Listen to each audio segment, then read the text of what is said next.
بسم اللہ الرحمن الرحیم۔ السلام علیکم۔ میں دبئی میں ڈرائیور تھا۔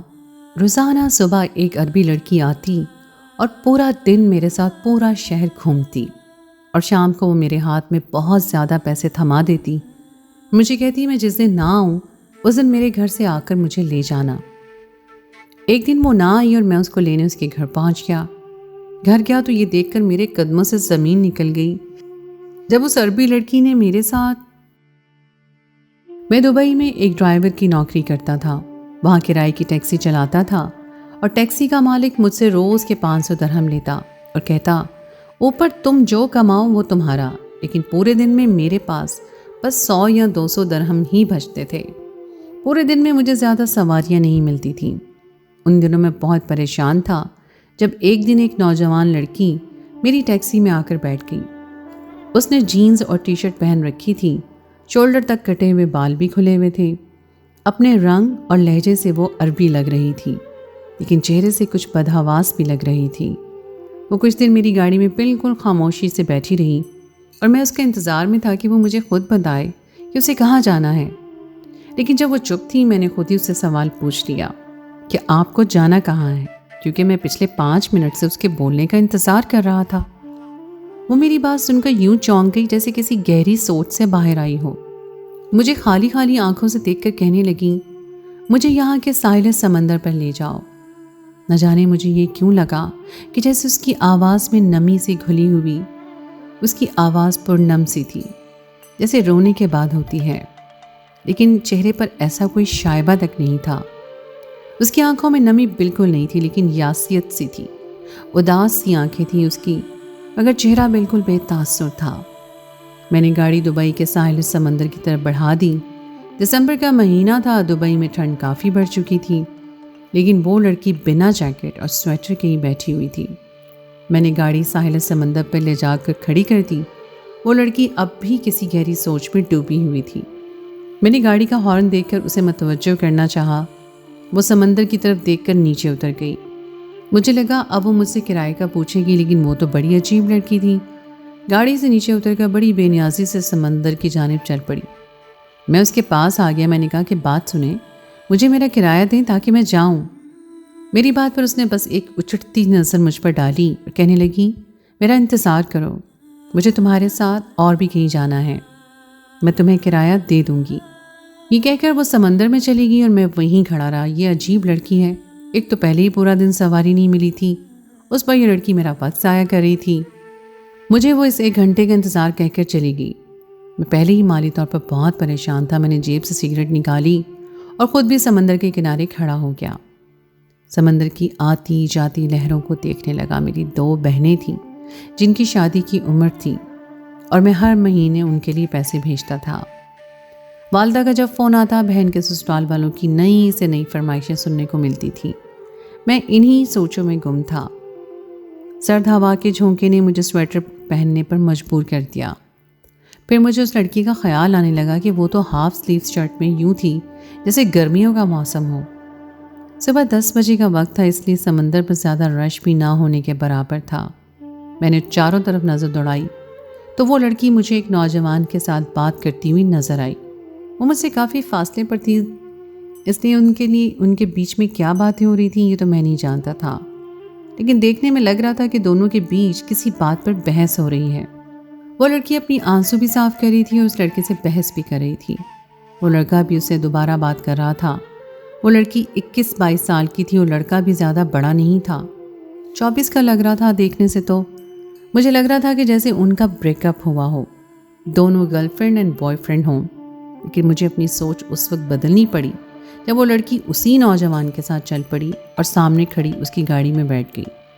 گاڑی کے شیشوں پر کالے رنگ کے کور لگے ہوئے تھے۔ جو بات مجھے شرم سے پانی پانی کر گئی وہ یہ تھی کہ وہ دونوں ہی گاڑی کی پچھلی نشست پر بیٹھے تھے۔ گاڑی کے دروازے بند ہو چکے تھے، لیکن گاڑی وہیں کھڑی تھی۔ ایسا منظر دیکھ کر میرے ذہن میں بھی وہی خیالات آنے لگے جو کسی بھی شخص کے ذہن میں انہیں دیکھ کر آ سکتے تھے۔ میں نے اپنی نظریں بدل لیں۔ مجھے اگلے ہی پل اس لڑکی سے نفرت سی محسوس ہوئی تھی۔ میں نے سگریٹ کا گہرا کش لیا اور باقی کا سگریٹ وہیں سمندر میں پھینک کر واپس اپنی گاڑی میں آ کر بیٹھ گیا۔ مجھے خود پر بھی غصہ آنے لگا تھا کہ میں کیوں خواہ اس کا انتظار کر رہا ہوں. مجھے صاف انکار کر کے اپنے پیسے لے کر چلے جانا چاہیے تھا. پہلے تو میں نے سوچا چلو چھوڑو پیسوں کو واپس چلا جاتا ہوں، لیکن پھر خیال آیا کہ اتنا پیٹرول لگ چکا ہے، شام کو مالک کو پیسے دینے کے بعد تو میرے پاس شاید روٹی کے پیسے بھی نہ بچتے. غریب بندہ سب سے پہلے یہی سوچتا ہے. میں نے گھڑی دیکھی تو 1 گھنٹہ بیت چکا تھا. میں سوچنا نہیں چاہ رہا تھا، لیکن پھر بھی میری سوچ اس لڑکی کی جانب مبذول ہونے لگی. 1.5 گھنٹے بعد وہ لڑکی آئی تھی، لیکن وہ بہت مزمل سی تھی. اس کے قدم بھی چلتے ہوئے لڑکھڑا رہے تھے. میں ایک پل سے زیادہ اسے نہیں دیکھ پایا. میں تنفر سے اپنا رخ بدل چکا تھا. وہ گاڑی کی پچھلی نشست پر آ کر بیٹھ گئی اور آنکھیں بند کر لیں. اس وقت وہ پوری طرح سے کانپ رہی تھی. شاید اسے سردی لگ رہی تھی. مجھے اس پر ترس آنے لگا. میں نے اسے اپنا سویٹر دے دیا. کچھ پل وہ مجھے غور سے دیکھنے لگی، پھر مجھ سے وہ سویٹر لے کر پہن لیا. شام تک وہ مجھے مختلف جگہوں پر لے جا چکی تھی. کبھی کسی مال کے باہر، کبھی کھڑا کر دیتی، کبھی کسی ہوٹل کے باہر. گو کہ صبح سے شام ہو چکی تھی جب وہ ایک فلیٹ کے پاس پہنچ کر اس نے گاڑی رکوائی. گاڑی سے اتر کر اس نے مجھ سے کرایہ نہیں پوچھا، بس مجھے پرس سے 10,000 درہم نکال کر پکڑا دیے اور میرا سویٹر بھی لوٹا دیا. میں اس کی شکل دیکھ کر رہ گیا تھا. پورا دن اس کے ساتھ گھومنے کے باوجود بھی اس کا کرایہ 3,000 درہم ہی بنا تھا، لیکن وہ مجھے 10,000 درہم پکڑا رہی تھی. میں نے اسے کہا کہ یہ پیسے بہت زیادہ ہیں. وہ کہنے لگی رکھ لو اور کل مجھے اسی جگہ ملنا جہاں آج ملے تھے. مجھے تمہارے ساتھ کہیں جانا ہے. یہ کہہ کر وہ لڑکھڑاتے قدموں سے اپنی بلڈنگ کے اندر چلی گئی. میں بڑی حیرت سے اسے دیکھ رہا تھا. اتنے زیادہ پیسے اس نے بس 8 گھنٹے کے دیے تھے. میں بہت خوش تھا. سب سے پہلے تو ٹیکسی کے اونر کے پاس گیا اور اسے 500 درہم دے کر ایک چھوٹے سے ریسٹورنٹ میں آ گیا. چکن کا سالن منگوایا. پورے 2 ماہ بعد آج میں نے کوئی سالن کھانا تھا، ورنہ روز میری بچت اتنی کم ہوتی تھی کہ میں روزانہ خوراک میری تندوری کی روٹی جو پانی میں بھگو کے میں کھاتا تھا، کیونکہ مجھ پر ذمہ داریاں بہت زیادہ تھیں. مجھے ہر ماہ پاکستان پیسے بھیجنے ہوتے تھے، اس لیے پورے دن میں 1 وقت کا فاقہ کرتا تھا اور 1 وقت ہی روٹی کھاتا تھا. لیکن آج جیب میں پیسے زیادہ تھے. آج میں نے پیٹ بھر کے کھانا کھایا، شکر خدا کا کیا، اور میری آنکھیں نم ہوئیں. میری رہائش بھی اسی ٹیکسی والے مالک کے گیراج میں تھی. میں وہیں سو جاتا تھا. اگلے روز میں وقت سے پہلے اس جگہ پہنچ گیا جہاں اس لڑکی نے مجھے بلایا تھا. وہ لڑکی آدھے گھنٹے بعد وہاں کسی کی گاڑی میں پہنچی تھی. اس گاڑی سے اتر کر وہ میری گاڑی میں بیٹھ گئی. میں نے پوچھا کہاں جانا ہے، تو اس نے کلب کا نام بتایا. وہ لڑکی بڑی مشکوک سی لگتی تھی. ابھی میں اپنے پرس سے پیسے نکال کر مجھے وہ لڑکی بڑی مشکوک سی لگتی تھی. اب بھی اپنے پرس سے سگریٹ نکال کر پینے لگی. اس کا کردار بہت ہی مشکوک سا تھا. میری مجبوری پیسہ تھا جو وہ مجھے دینے والی تھی. میں نے کلب کے سامنے گاڑی کھڑی کر دی، لیکن اس بار وہ اکیلی باہر نہیں نکلی. مجھ سے کہنے لگی میرے ساتھ باہر آؤ. میں نے کہا کہ میرا یہاں کیا کام. میری بات پر وہ مجھے کہنے لگی کہ مجھ سے بحث مت کرو. میں گاڑی لاک کر کے اس کے ساتھ کلب میں چلا گیا. اس لڑکی نے کلب میں داخل ہوتے ہی میرا ہاتھ پکڑ لیا اور اپنے ساتھ مجھے بھی ڈانس فلور پر لے گئی. میں نے ایک جھٹکے سے اس کے ہاتھ سے اپنا ہاتھ چھڑایا. میں نے کہا یہ کیا طریقہ ہے؟ میں صرف تمہارے لیے ڈرائیونگ کر سکتا ہوں، یہ سب فضولیات نہیں کر سکتا. میرے سخت لہجے پر وہ مجھے گھور کر دیکھنے لگی اور کہنے لگی کہ میں تمہیں 20,000 درہم دوں گی اگر تم سب کچھ وہ کرو جو میں تم سے چاہتی ہوں. 20,000 درہم ایک بہت بڑی رقم تھی جو وہ مجھے تھوڑی ہی دیر میں اس کے ساتھ ڈانس کرنے کے لیے دینے والی تھی. کچھ ہی دیر کے بعد میں اس کی بات ماننے کو تیار ہو گیا. اس کے چہرے پر ایک فاتحانہ مسکراہٹ تھی، جیسے اس کی کوئی خواہش ہوئی ہو. مجھے ڈانس تو نہیں آتا تھا، لیکن میں وہی سب کرتا رہا جو وہ مجھے بتاتی رہی. اس کے بعد وہ کئی لڑکوں کی باہوں میں جھوم جھوم کر ڈانس کرتی رہی. رات واپسی پر کافی رات ہو چکی تھی. وہ لڑکی نشے میں چور تھی اور گاڑی میں پچھلی نشست کی جگہ میری برابر والی سیٹ پر بیٹھ گئی. مجھے کہنے لگی آج میں گھر نہیں جاؤں گی، پوری رات مجھے سڑکوں پر گھماتے رہو. مجھے اس وقت وہ پاگل لگ رہی تھی، لیکن میں چپ رہا. رات 3 بجے تک وہ گاڑی میں بیٹھی دبئی کے نظارے دیکھتی رہی.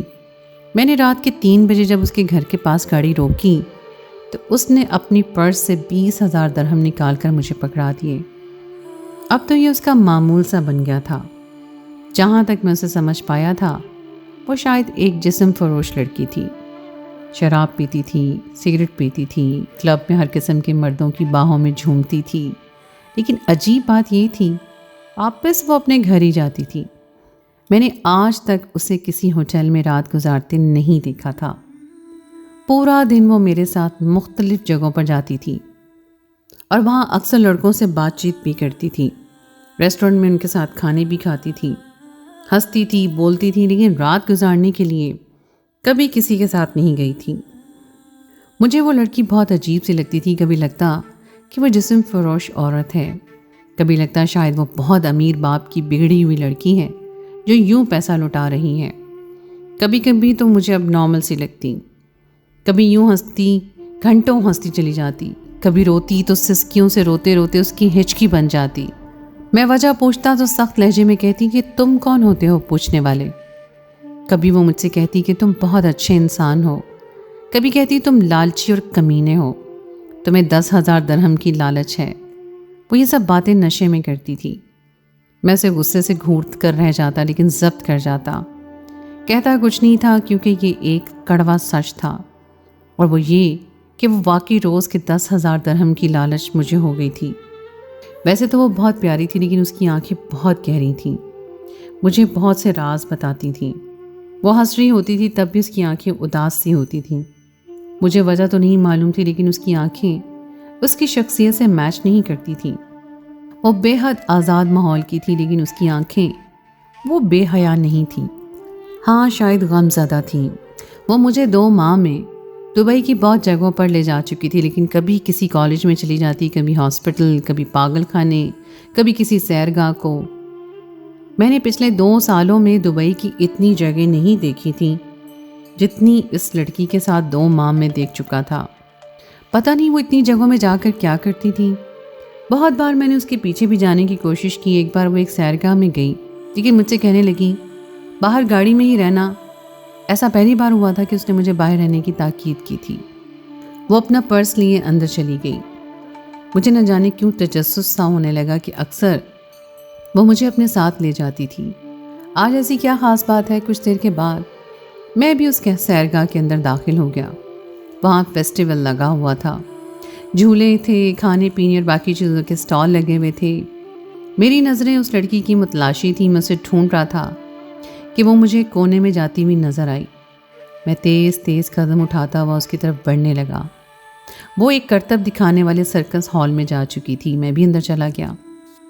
وہ کسی مرد کو اشارہ کر رہی تھی، پھر اس مرد نے اس سے سرکس کے اندر بنے ایک کمرے کی طرف جانے کا اشارہ کیا اور وہ وہیں جانے لگی۔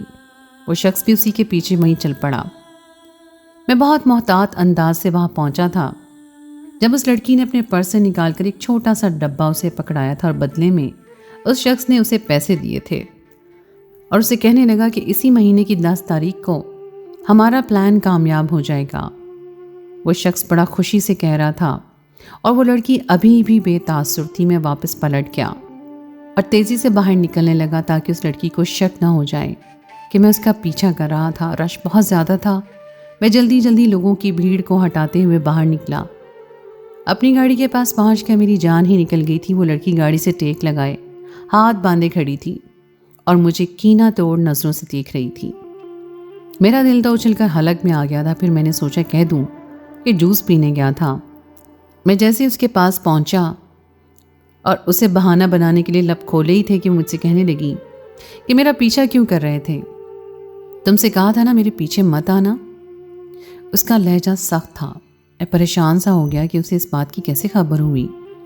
میں نے کہا نہیں، میں تو جوس پینے گیا تھا۔ وہ کہنے لگی جھوٹ مت بولو، یہ مت سمجھنا کہ مجھے تمہارے عمل کی خبر نہیں ہوگی، آئندہ میرا پیچھا مت کرنا۔ وہ غصے سے یہ کہہ کر گاڑی میں بیٹھ گئی۔ اس کے بعد تو میں نے احتیاط کرنا شروع کر دی۔ ایک بار وہ کلب سے واپس آتے ہوئے مجھے بڑے غور سے دیکھ رہی تھی۔ مجھے اس کی آنکھوں میں الجھن سی محسوس ہو رہی تھی۔ میں نے 2-3 بار اسے دیکھا کہ شاید وہ مجھ سے نظریں ہٹا لے، لیکن وہ ٹکٹکی باندھے مجھے دیکھ رہی تھی۔ پھر جو بات اس نے مجھ سے کہی، میں ششدر سا رہ گیا تھا۔ کہنے لگی